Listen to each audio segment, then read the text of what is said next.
lovely Milky Way galaxy. So I finished all of the movies on DVD, and all of the movies that I was planning on watching on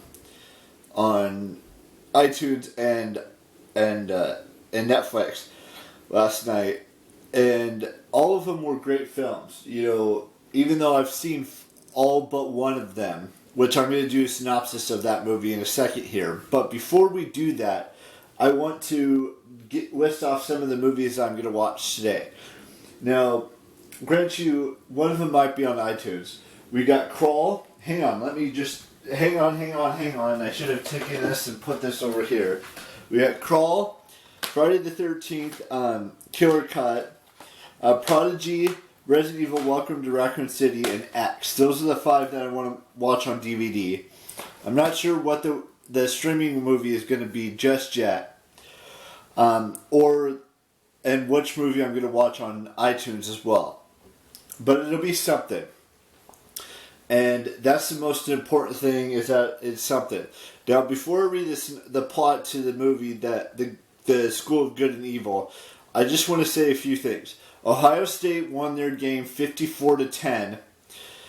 Sac State won their game. It was 31-24 in overtime over Montana Grizzlies.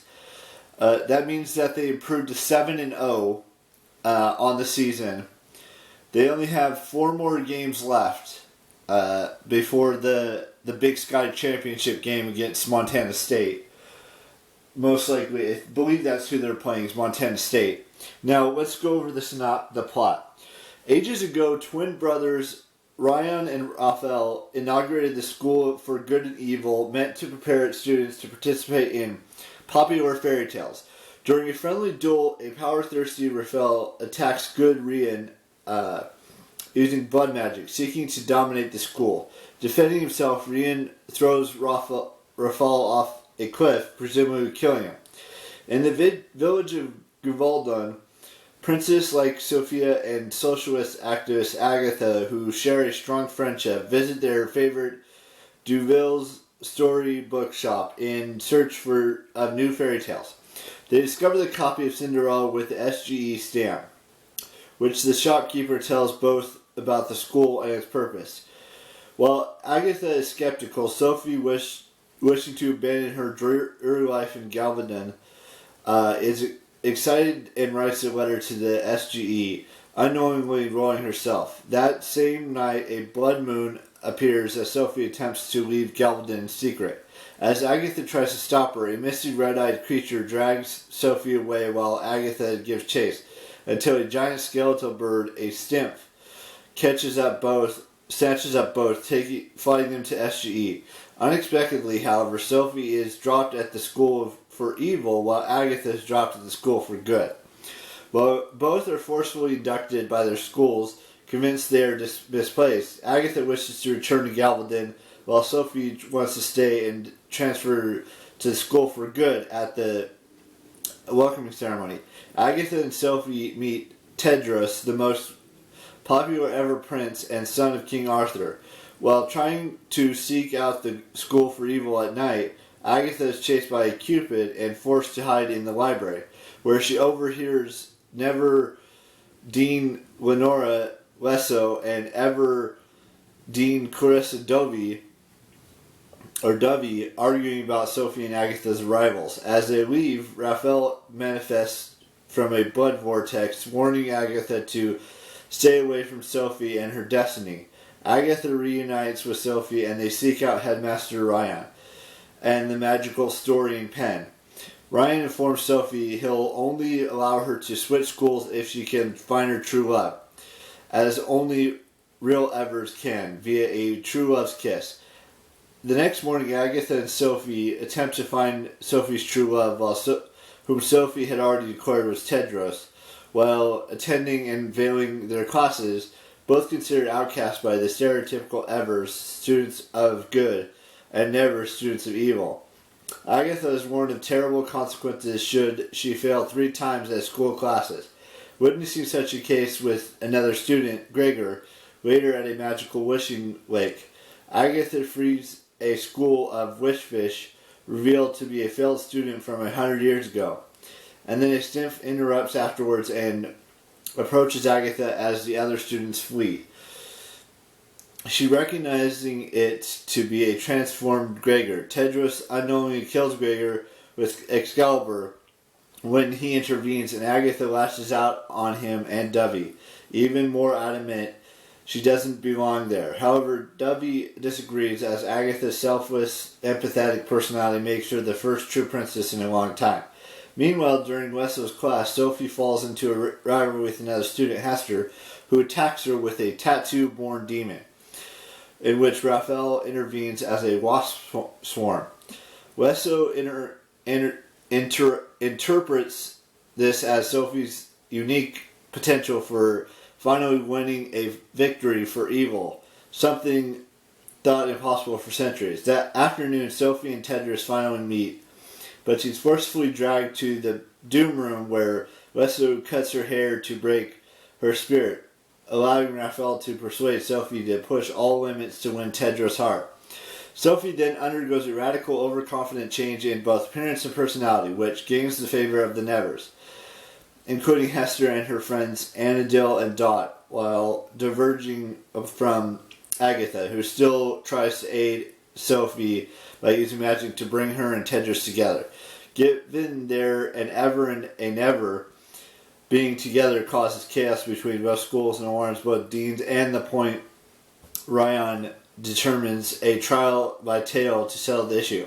At the trial, Sophie ends up proving herself inept to defending herself and Tedros, prompting and infiltrating Agatha to intervene and save him in her stead. This results in Sophie's imprisonment for cheating and Tedros forfeiting and dumping her for choosing self-preservation over him.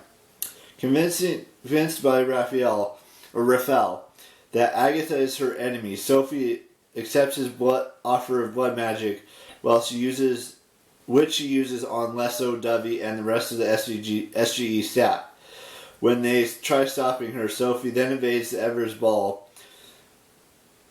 now physically transformed into a hag witch, to threaten Agatha and goad Tedros into attacking the School of Evil. Sophie then goes to join the Nevers at their own ball as Tedros arrives and attacks the breaking the law for good, never attacking, only defending. As a result, the Nevers and Ever magically switch places and a violent battle breaks out. During the battle, Sophie heads to the headmaster's tower as a raven seeking revenge. There she confronts Ryan, who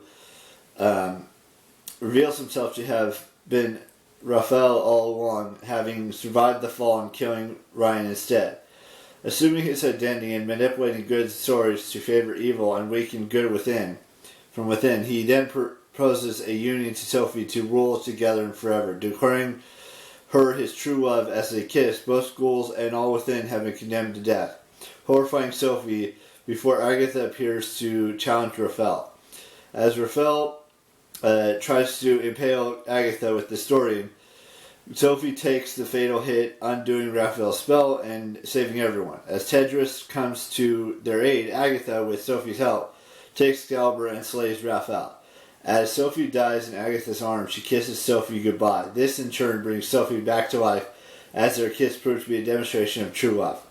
With the school students having reconciled and school staff restored, a portal to Galvadon opens. Agatha kisses Tedros before choosing to cross over with Sophie, returning to their old lives. The film ends with an arrow piercing the veil between worlds, followed by a mysterious knife, with Tedros' voice pleading he needs Agatha. The story then states that this is only the beginning. So it's a very good film. It's 2.5 hours long. So I sat through the whole thing. Very good film, like I said. And I don't know if you understood a word I said, but it's a very good film. That's all I can say about it. And I'm getting... one more thing that I have to say is I'm getting closer to about the halfway point of God Emperor of Dune, which means that within the next day or two, I may be able to finish it. Because all of these movies that I talked about on DVD that I'm going to watch today, I've already seen. So, there's that. So, I'll probably finish the book maybe tomorrow, if things go right. It's 587 pages long. and I'm about right around 230, 240, somewhere around there. So we're pretty close to about the middle. And with that being said, we got a couple birthdays to wish, so let's do that. I would like to wish Danny Austin Ramirez a happy 30th birthday. I would like to wish Nick Bosa a happy 25th birthday. Margaret Qualley, which I don't know where you can wish her happy birthday because she's not on social media anymore, so that one might be a little bit more difficult. Happy birthday to Amelia Clark, and happy birthday to Ryan Reynolds. So that's it for birthdays today. We've got one tomorrow, one on the 25th, one on the 26th, one on the 27th, 2 on the 28th, 2 on the 29th, 3 on the 30th, and 1 on the 31st, and then that's it for the month of October. So that's all for today's vlog. I will have a brand new vlog for you tomorrow, so look forward to that, and bye-bye.